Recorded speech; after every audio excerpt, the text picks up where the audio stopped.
오늘 우리는 마가복음 3장 20절로 30절까지 말씀을 통해서 예수님을 바르게 알아야 하는 이유라고 하는 주제로 함께 말씀을 나누려고 합니다. 예나 지금이나 허위 사실이 포함된 소문을 듣고 혼란스러운 상황을 통해서 많이 흔들릴 때가 있습니다. 오늘날에는 대중매체와 사회관계망 서비스로 인해서 소문이 더 빠르고 광범위하게 퍼집니다. 가짜뉴스와 흑색선전으로 공동체를 어지럽게 하고 많은 사람들이 상처를 받게 됩니다. 이러한 소문의 영향을 받지 않고 사실이 확인될 때까지 판단을 유보한다고 하는 것은 쉽지 않습니다. 우리는 사실이 아닌 소문의 영향을 받기도 하며 소문의 내용이 사실이 아닌 줄 알면서도 소문 진원지를 문제 삼기도 합니다. 그러면서 아니땐 굴뚝에 연기 나려 하면서 무언가 문제가 있으리라고 생각을 합니다. 법정에서 사용되는 무죄 추정의 원칙은 일상생활에서 거의 사용되지 않습니다. 예수님의 가족들도 그렇게 소문의 영향을 받고 행동했습니다. 서기관들은 가짜 뉴스를 만드는 악성 종양 같은 행동을 합니다. 이러한 소문에 영향을 받은 사람들의 수준도 문제지만 더 나쁜 것은 그러한 소문을 만들어 유포하는 자들이라고 말할 수 있을 것입니다. 예수님을 모함한 서기관들이 그런 자들이었습니다. 그들은 예수님을 음해하려고 거짓을 유포하고 그 과정에서 하나님을 모독하는 것도 서슴지 않았습니다. 사탄을 대적하여 물리치신 예수님을 오히려 사탄과 동맹을 맺었다고 모함했습니다. 이러한 모함은 귀신들을 몰아내시는 성령님을 사탄이라고 부르는 성령 모독죄에 해당이 됩니다. 이러한 죄를 지으면서 그들이 얻는 것은 무엇이 있을까요? 그들이 예수님을 제거하면 백성의 인기가 그들에게 다시 돌아오게 될까요? 그들의 권력 기반이 든든하게 유지될까요? 그들은 그렇게 생각할 수 있습니다. 그들은 하나님을 두려워하지 않았을까요? 여러분, 그들은 하나님을 두려워하지 않았을 것입니다. 하나님을 두려워했다면 과연 허위 사실로 성령을 모독하는 주장을 지속적으로 하고 다녔을까요? 명성과 권력에 눈이 먼 자들이 얼마나 타락할 수 있는지 서기관들의 경우로 잘 알 수 있습니다. 12명의 제자를 세우신 예수님께서 집에 들어가시니 무리들이 모여들어서 식사할 겨를도 없이 바쁘게 병자를 고치시고 귀신을 쫓아내시며 사역을 하고 계십니다. 여러분, 예수님이 대단한 인기를 몰고 다니고 계세요. 인기 스타가 되신 거예요. 예수님이 인기 스타가 되신 이유는 예수님에게 가면 떡을 먹을 수가 있어요.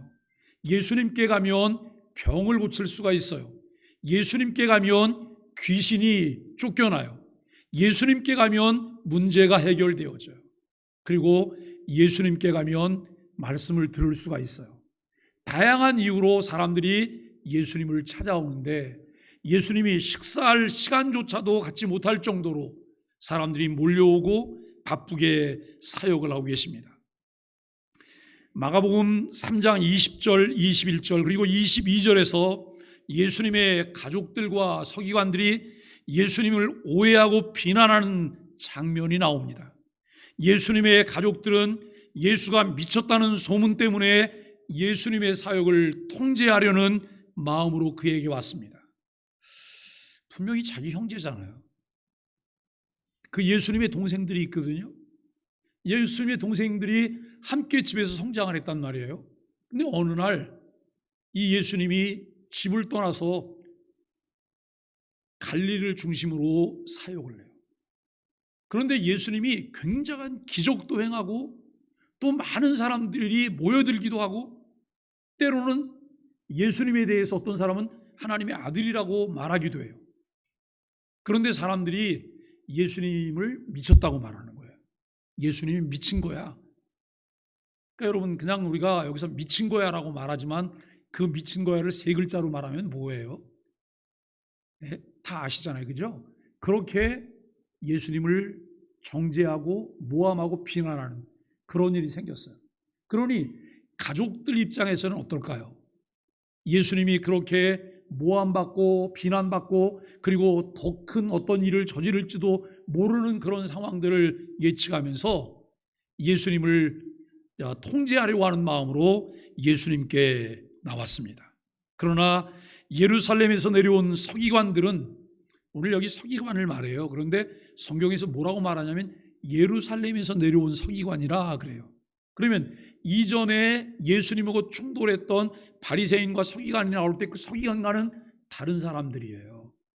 그 서기관들은 그 지역에 있는 서기관들이었고, 오늘 본문에 나오는 서기관은 예루살렘에서 파견된 서기관이라고 하는 거예요. 그런데 이 서기관들은 악의적 의도를 가지고 예수님을 모함해요. 그들이 예수님을 제대로 알지 못했기 때문에 일어난 일인 것이죠. 예수님이 어떤 분인지 알았다면, 예수님이 누군지 알았다면 이들은 이렇게 행동할 수가 없을 거예요. 꽤 많은 사람들이 교회를 다니다가 여러분 교회를 떠나요. 교회를 접어요. 그리고 타종교로 가기도 해요. 이단에 빠지기도 해요. 그 이유는 무엇일까요? 예수님은 질그릇 속에 담긴 보화인데 그 질그릇 속에 담긴 보화는 보지 못하고 매일 질그릇만 보다가 질그릇끼리 부딪히다가 질그릇이 깨지면서 주님은 만나보지도 못한 그런 경우일 수 있다는 거예요. 여러분, 요한복음, 우리가 오늘 성시교독 때 읽었던 말씀인데요, 요한복음 1장 10절, 11절, 12절에 보면 예수님이 자기 땅에 오셨다고 해요. 예수님이 자기 땅에 오셨는데 자기 백성들이 예수님을 깨닫지 못해요. 예수님을 맞아들이지 않아요. 그렇기 때문에 성경은 이렇게 말을 해요. 영접하는 자, 곧 그 이름을 믿는 자들에게는 하나님의 자녀가 되는 권세를 주셨다라고 말씀하세요. 여러분, 아들을 낳으리니 이름을 예수라 하라 그래요.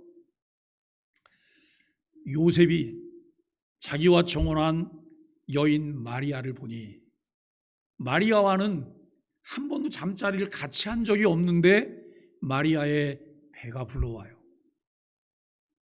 요셉이 고민하기 시작해요. 마리아가 부정한 짓을 했구나. 그런데 여러분, 부정한 짓을 하면 그를 돌로 쳐 죽여야 되는 거예요. 그게 율법이 명시하고 있는 거예요. 그런데 요셉은 의로운 사람이기 때문에 그렇게 할 마음은 없어요. 그래서 가만히 관계를 끊어내려고 그래요. 그런데 천사가, 하나님의 사자가 그에게 찾아와요. 아들을 낳으리니 이름을 예수라 하라. 이는 그가 저희 죄에서 자기 백성을 구원할 자라, 구원자로 아기가 태어날 거라는 거예요. 그러니 이 마리아 데려오는 것을 무서워하지 말라라고 성경은 분명하게 말씀하고 있어요. 예수님께서 탄생하실 때에 천사들이 목자에게 나타나셨어요. 목자에게 나타나셔서 이렇게 말씀하세요. 오늘날 다윗의 동네에 너희를 위하여 구주가 나셨으니 그리스도 주시니라 라고 알려주었습니다.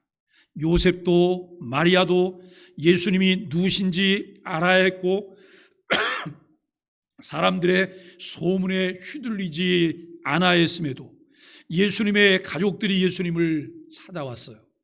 왜 찾아왔어요? 예수님에 대해서 정확하게 알지 못했기 때문에.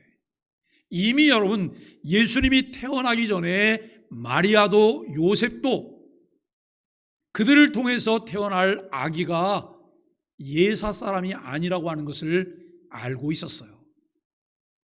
그럼에도 불구하고 여러분, 이런 그 소문들의 그 휘둘리는 예수님의 가족들을 우리가 볼 수 있다는 거예요. 이렇게 그 소문에 휘둘린다고 하는 것은 정확 정확한 것을 갖고 있지 않다는 거예요. 정확한 내용을 알지 못한다는 거예요. 우리가 여러분 교회를 다니는데 왜 교회를 다니는지, 우리가 믿는 것이 무엇인지 명확하게 알지 못하면 우리는 언제든지 신앙을 접을 수 있어요. 왜요? 그 신앙은 나를 위한 것이기 때문에요.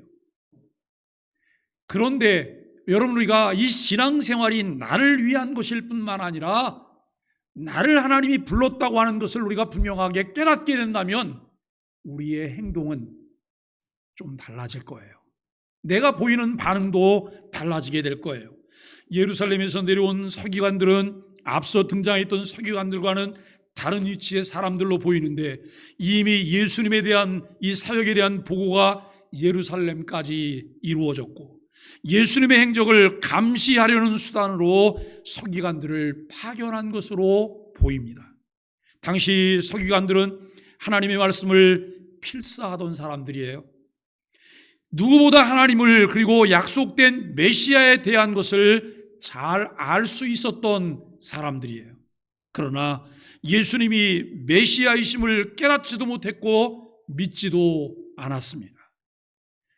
바울이 고린도전서 15장 12절로 19절에서 이야기하듯 만일에 예수님의 부활이 없다면, 예수님의 부활이 가짜라면, 예수님에 대해서 우리가 잘못 알고 있다면 과연 우리들이 지금 살아가고 있는 이 삶 자체가 정상적이라고 말할 수 있을까요?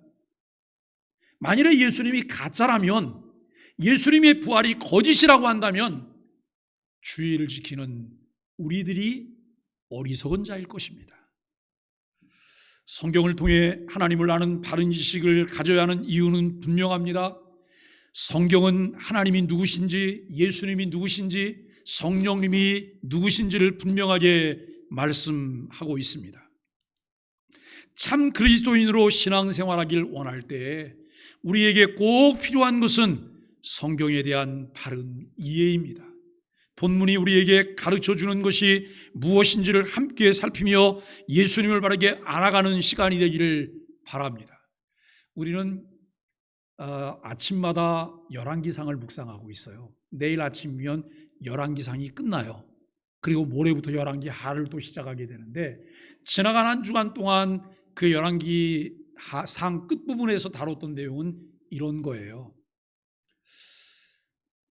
내가 신앙생활할 때 나는 내가 듣고 싶은 것을 듣고 싶어 하면서 교회를 다니고 있나? 아니면 하나님이 들려주시려고 하는 것을 들으려고 하는 마음을 가지고 교회를 다니고 있나? 라고 하는 거예요. 여러분 어떠세요? 내가 교회를 다니면서 내가 듣고 싶은 것이 있어요. 내가 듣고 싶은 것. 그래서 하나님이 늘 그것을 내게 들려주시길 원해요. 교회 올 때도 그걸 좀 들려주시길 원해요. 그런데 여러분, 하나님은 매 주일마다 매 순간마다 우리에게 하나님의 생각을 말씀하시잖아요. 하나님의 뜻을 전달하시잖아요. 우리가 만일에 길을 가는데 갑자기 나뭇가지가 나타나서 나뭇가지가 여러분 구름 위에다가 글자를 막 쓴다고 생각해 보세요. 그거 굉장히 신비스러운 일이잖아요. 그죠? 그러면 깜짝 놀라서 우리가 여러분 그 자리에서 아무것도 모르고 그걸 쳐다보고 있을 거예요. 왜요? 참 신기한 일이다. 그런데 그 밑에 쭉 쓰고 난 다음에 그 밑에다 뭐라고 쓰냐면 하나님 100 이렇게 썼어요. 누가 한 말이에요? 하나님이 이런 말씀을 하셨대. 기적이야, 기적. 그런데 여러분, 기적 보따리를 우리는 매일 가지고 사는데 혹시 알고 계세요? 기적 보따리를 하나님 우리에게 주셨잖아요. 그 모르세요? 기적 보따리를 주셨거든요. 여기 있잖아요, 여기. 66권 성경, 하나님께서 늘 하나님의 생각을 우리에게 말씀하시는 거예요. 우리가 그렇게 듣고 싶어하고 보고 싶어하는 것, 이 속에 다 있잖아요. 그럼에도 불구하고 우리는 이것을 들춰보지도 않아, 열어보지도 않고 덮어놓고 믿는다고 말해요. 그리고 늘 우리가 귀를 기울이고 관심 갖는 것은 떠도는 소문이에요. 찌라시에 관심이 많아요. 사실이 아닌 경우가 너무나 많아요. 오늘 우리가 어떻게 하면 예수님을 바르게 알 수 있을까? 하나님을 바르게 알 수 있을까? 하나님은 하나님을 우리에게 알리시는 방법으로 계시의 방법을 사용하세요. 자연 계시라고 하는 여러분 우주 만물을 통해서 하나님을 우리에게 알려주시고 또 하나님을 보다 정확하게 우리에게 알게 하시는 것이 특별 계시인 성경을 통해서 하나님을 우리에게 알려주십니다. 첫 번째로 예수님은 하나님의 아들이라고 하는 것을 우리에게 말씀하고 있습니다. 마가복음 3장 21절 22절에서 예수님의 가족들과 서기관들이 예수님을 오해했습니다. 하지만 예수님은 요한복음 10장 30절에서 나와 아버지는 하나라고 말을 해요. 나와 아버지는 하나라고 말을 해요. 이 말은 무슨 말이에요? 예수님은 곧 누구라고요? 하나님이라고. 여러분도 그렇게 믿으세요? 예수님은 하나님이에요. 예수님은 하나님의 아들이에요. 이 족보가 어떻게 되는 걸까? 이런 생각들을 우리는 하게 돼요. 예수님은 요한복음 8장 58절에서 아브라함이 나기 전부터 내가 있었느니라 라고 말을 해요. 여러분 이렇게 말하니 사람들이 예수님을 보고 뭐라고 말을 하겠어요? 미쳤다고 말하잖아요. 예? 예수님 나이가 지금 몇 살이에요 이때? 30세거든요. 30세, 31세예요. 그런데 여러분 아브라함은 몇 천 년 전의 사람이에요. 그런데 아브라함이 나기 전부터 내가 있었다라고 예수님 말씀하고 있는 거예요. 이와 같은 것들을 잘 이해하지 못하고 깨닫지 못한다면 여러분 예수를 보고 미쳤다고 말할 거예요. 참 미쳤네 미쳤어. 젊은 사람이 미쳐도 좀 곱게 미치지 왜 저렇게 미쳤나 이렇게 말할 거예요. 그런데 예수님은 아브라함이 나기 전부터 내가 있었다라고 말씀하시는 이 말씀을 하실 때 말씀의 의도가 무엇일까요? 예수님은 언제부터 계셨어요? 영원 전부터 계셨어요. 우리가 여러분 하나님의 이름이 누구냐라고 말할 때 하나님의 이름은 여호와예요 그래요. 이 말의 의미는 스스로 계신 자예요.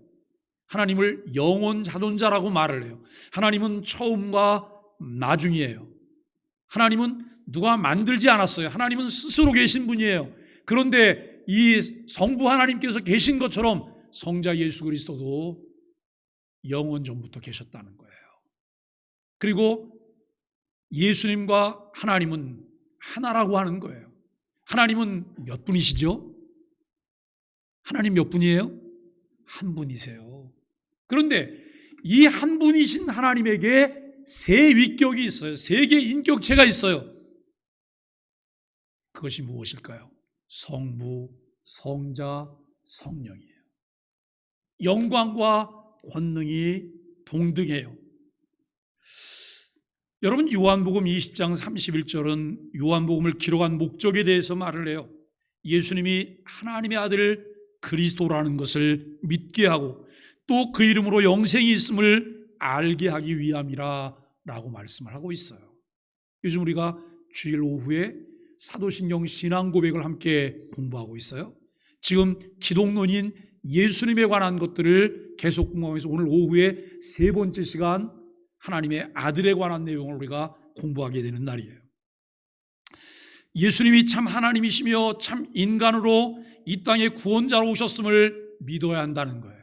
자, 여러분, 예수님의 가족들이 예수님이 자기의 가족일 뿐만 아니라 예수님을 무엇으로만 보고 있어요? 인간으로만 보고 있는 거예요. 인간으로만. 예수님의 인성만 보고 있어요. 그런데 예수님은 참 인간일 뿐만 아니라 그분은 무엇을 가지고 있어요? 신성을 가지고 계세요. 참 하나님이세요. 참 신이며 참 인간이에요. 양성을 가진 독특한 존재 양식을 가지고 계신 분이라고 하는 거예요. 서기관들도 예수님의 인성만 보고 있어요. 예수님의 인성만 보고 있기 때문에 그 예수님이 메시아라는 사실을 알지 못하고 받아들이지 않는다고 하는 이 부분을 우리가 알아야 될 것입니다. 예수님의 가족들은 그가 하나님이시며 참 사람으로 이 땅에 오셨다는 사실을 잘 알지 못했을 때 소문을 두려워했고 걱정했습니다. 예수님을 붙들어도는 메시아 사역을 하지 못하게 하려고 하는 행동을 그들이 하고 있다는 거예요. 도무지 막아서는 또 막을 수도 없는 그런 행동을 이들이 하고 있다고 하는 것을 우리는 알게 됩니다. 두 번째로, 예수님을 거부하면 용서받지 못할 죄를 짓게 된다라고 하는 것을 알게 됩니다.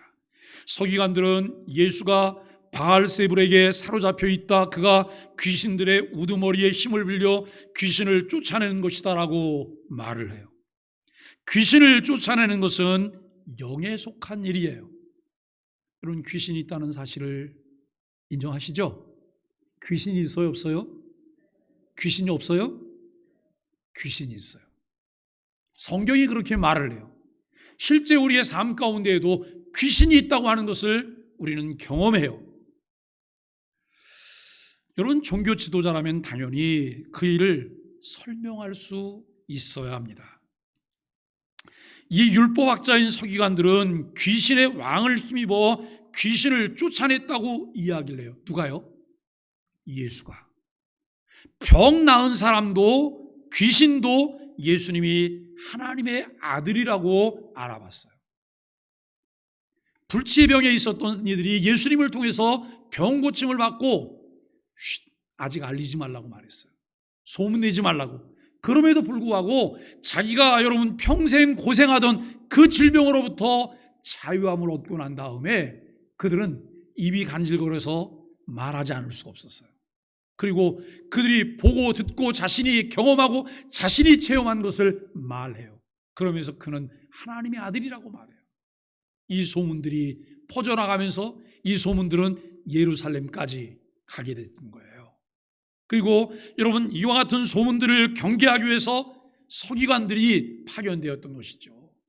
병 나은 사람도 그리고 귀신도 예수가 하나님의 아들이라고 하는 것을 알아봐요. 정작 종교 지도자라는 이들은 엉뚱한 말을 하고 있는 것을 우리가 볼 수 있습니다. 예수님이 그들에게 말씀하십니다. 사탄이 사탄을 쫓아내는 것이 어떻게 가능하냐라고 하는 거예요. 사탄은 사탄 편인데 어떻게 사탄이 사탄을 쫓아내느냐라고 하는 것이죠. 예수님이 귀신을 쫓아냈다면 예수님은 귀신 반대편이어야 합니다. 출애굽 때 하나님이 이스라엘을 구원하기 위해서 바로를 박살내는 일부터 하셨습니다. 사탄의 억압 아래에 있는 자들을 빼어내려면 먼저 사탄을 결박해야 합니다. 지금 예수님께서 그런 사역을 하고 계신 것이죠. 그런 예수님이 사탄과 같은 편이 아니라는 것은 어린아이들도 다 할 수 있는 일입니다. 그런데도 이 서기관들은 예수님과 사탄을 같은 편으로 묶으려고 해요. 왜?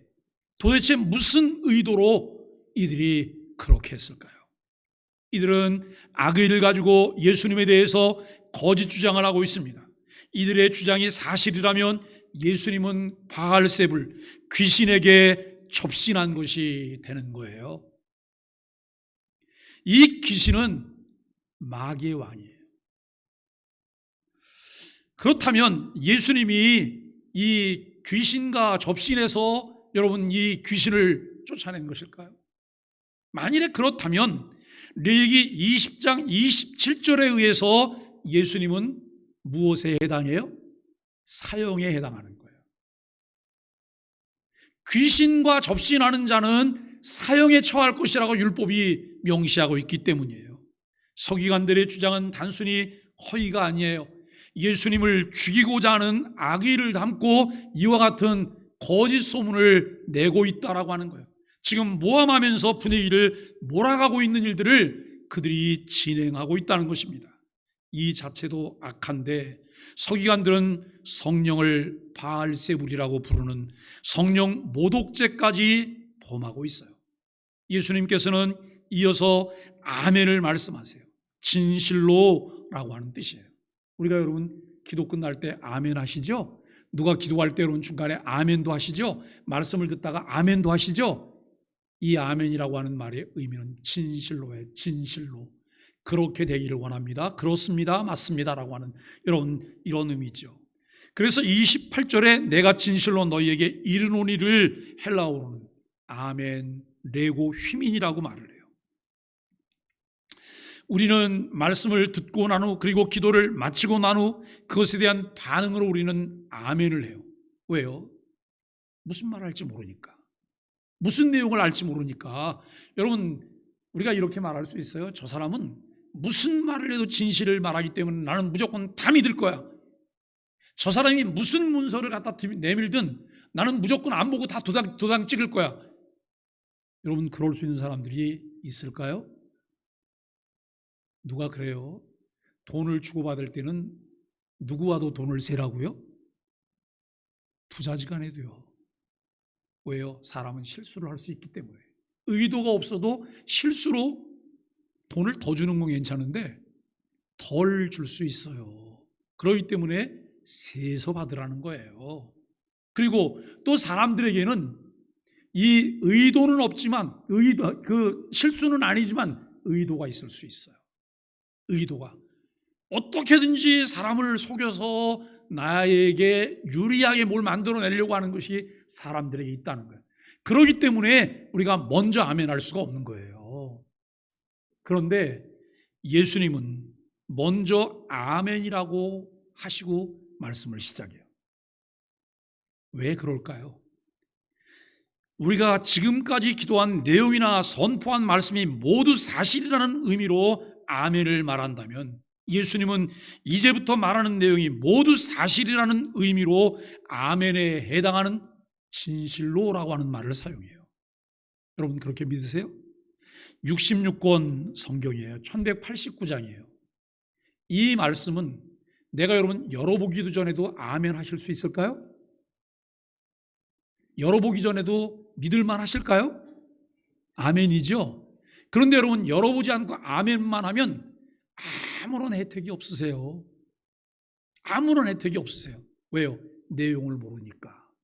그런데 내용을 펼치고 내용을 한 장 한 장 읽으면서 내 마음에서 계속 뭐라고 하면 아멘, 아멘 그래요. 첫 장을 열었어요.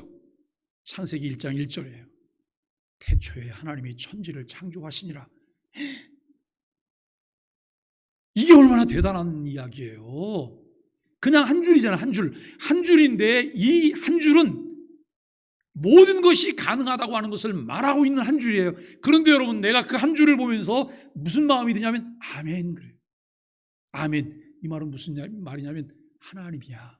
하나님이 하셨어. 하나님은 하실 수 있어. 그 하나님은 무슨 일이든지 다 하실 수 있어. 나는 그 하나님을 믿어. 이것이 신앙이잖아요. 오늘 우리는 마가복음 3장 28절로 30절에서 예수님은 자신을 거부하고 비방하는 자들은 용서받지 못한 죄를 짓게 될 것이라고 경고하세요. 성령을 모독하거나 성령을 회방하는 자, 이들은 용서받지 못할 죄를 짓게 될 것이라고 경고하세요. 그것은 성령을 모독하는 자로 영원히 사하심을 얻지 못하고 영원한 죄가 된다라고 하는 말씀이기도 해요. 성령을 모독하고 있는 한, 성령을 회방하고 있는 한 그들에게는 돌이킬 기회가 주어지지 않는다라고 하는 말씀이기도 해요. 그들이 예수님을 향해서 더러운 귀신이 들렸다라고 말을 해요. 성령님을 통해 나타난 역사를 오히려 바알세불의 역사라고 모독합니다. 앞에서 예수님은 안식일에 선을 행하는 것과 악을 행하는 것, 생명을 구하는 것과 죽이는 것 중에 어느 것이 옳으냐고 물었어요. 여러분도 이 내용의 질문을 받으면 어떤 대답을 하실까요? 안식일이라고 하는 게 있어요. 안식일. 굉장히 비중이 있는 날이에요. 그런데 이날 선을 행하는 것과 악을 행하는 것, 생명을 구하는 것과 이 죽이는 것 중에 어느 것이 옳으냐? 서기관들의 대답은 다 옳지 않다예요. 다 옳지 않다. 왜요? 안식일을 범했기 때문에. 안식일을 범했기 때문에.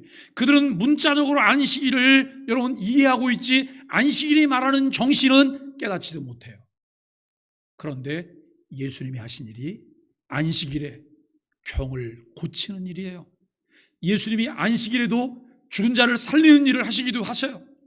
이것을 보면서 예수님을 모함하려고 악의를 가지고 이들이 예수님에게 그렇게 말을 해요. 그런데 이번에도 마찬가지예요. 예수님께서 귀신을 쫓아내신 일이 선한 일일까요? 악한 일일까요? 귀신에게 시달리던 사람을 고쳐준 것을 악한 일이라고 할 사람은 없습니다. 귀신 들린 사람들을 보았어요? 여러분, 귀신 들린 것과 정신질환이 같은 거예요? 귀신 들린 것과 정신질환이 같을까요? 이것은 분명히 다른 거예요. 그런데 꽤 많은 사람들이 정신질환이 걸리면 귀신 들렸다고 말해요. 귀신 들린 사람을 막 두들겨 패면 귀신이 나갈까요? 여러분, 귀신 들린 사람을 두들겨 패면 귀신이 아플까요? 귀신 들린 사람이 아플까요? 귀신 들린 사람이 아픈 거예요. 그런데 기도하고 귀신을 쫓아낸다고 하면서 안찰하면서 때리다가 죽게 되는 일들이 가끔 일어나잖아요. 왜 그래요? 몰이해 때문에 그런 거예요. 잘못 이해했기 때문에. 정신질환인지 귀신 들린 건지 그것도 여러분 분간을 못하면서 그렇게 하기 때문이에요. 귀신 들린 자와는 대화가 가능해요. 귀신 들린 자와는 대화가 가능해요. 여러분, 귀신 그러면 귀신은 변장술에 능한 자예요. 광명한 천사 같기도 해요. 그리고 위기에 몰리면 자기의 본색을 드러내기도 해요. 자기의 정체가 드러나기 전까지는 어떻게 해서라도 위장하고 가리려고 해요. 그래서 귀신 들린 자와 대화를 해보면 그의 언어가 여러 가지 언어들이, 다양한 형태의 언어들이 나와요.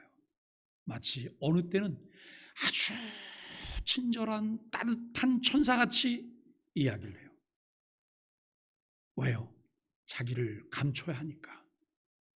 그러다가 여러분 정체가 들통나면 아주 괴팍한 모습으로 자기의 언어를 표현하기 시작해요. 그러한 귀신이 평범한 정상적이던 사람에게 들어갔어요. 그 정상적인 사람이 그 귀신에게 시달리면서 어려움을 겪고 있는 거예요. 이 상황이 얼마나 안타까워요. 온갖 짓을 다 하고 다니기도 해요. 여러분, 그런 그 사람에게서 예수님이 귀신을 내쫓아 주셨어요. 이게 선한 일이에요? 악한 일이에요? 잘한 일이에요? 잘못한 일이에요? 이것을 여러분 귀신이 했다고 여러분 그렇게 말할 수 있어요? 서기관들은 그렇게 분위기를 몰아가면서 예수님을 악하다고 이야기를 하고 있어요. 예수님께서 귀신을 쫓아낸 것은 사탄과의 전쟁에서 승리했다고 하는 의미입니다. 예수님이 공생애를 시작하실 때 40일을 금식하셨습니다. 그때 성령에게 이끌려 사탄에게 3가지 시험을 당하셨습니다. 예수님은 하나님의 말씀으로 사탄을 완전히 제압하셨습니다. 어둠의 권세가 결박되고 하나님의 나라가 시작이 되었습니다. 그럼에도 불구하고 예수님의 신성과 구속사역을 거부하는 것은 무서운 죄라고 하는 거예요. 예수님을 바르게 알지 못하면 결국 용서받지 못할 죄를 짓게 됩니다. 히브리서 10장 26절로 31절에는 고의적인 범죄에 대해서 경고해요. 이 죄를 짐짓죄라고 말하기도 해요. 진리를 알면서 고의로 죄를 범하는 자에게는 더 이상 속죄제물이 없으며 오직 무서운 심판만이 남아있다고 말을 해요. 이는 하나님의 은혜를 경시하고 성령을 모독하는 자에 대한 경고입니다. 우리는 예수님이 누구신지 그의 정체성을 바르게 알아야 합니다. 그분의 성품과 사역을 바르게 알고 닮아가야 합니다. 우리를 혼란하게 만드는 신비주의나 기복신앙, 모든 것을 뒤섞은 혼합신앙을 경계해야 합니다. 그리고 이리저리 떠돌아다니는 유목민 신앙도 정리를 해야 합니다.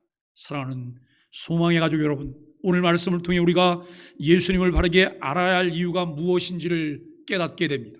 예수님이 누구신지를 바르게 알지 못할 때 우리는 하나님 나라의 회방꾼이 될 수밖에 없습니다. 서기관들은 예수님을 몰랐던 것이 아닙니다. 오히려 그들은 성령의 은혜를 거부한 자들입니다. 요한복음 17장 3절 말씀에 보면 영원한 생명은 한 분밖에 없는 참된 하나님이신 아버지와 그리고 아버지께서 보내신 예수 그리스도를 아는 것이라 라고 말을 해요. 영생이 도대체 무엇입니까? 영생은 하나님과 이 예수 그리스도를 보내신 아들이신 예수 그리스도를 아는 것, 이것이 영생이라는 거예요.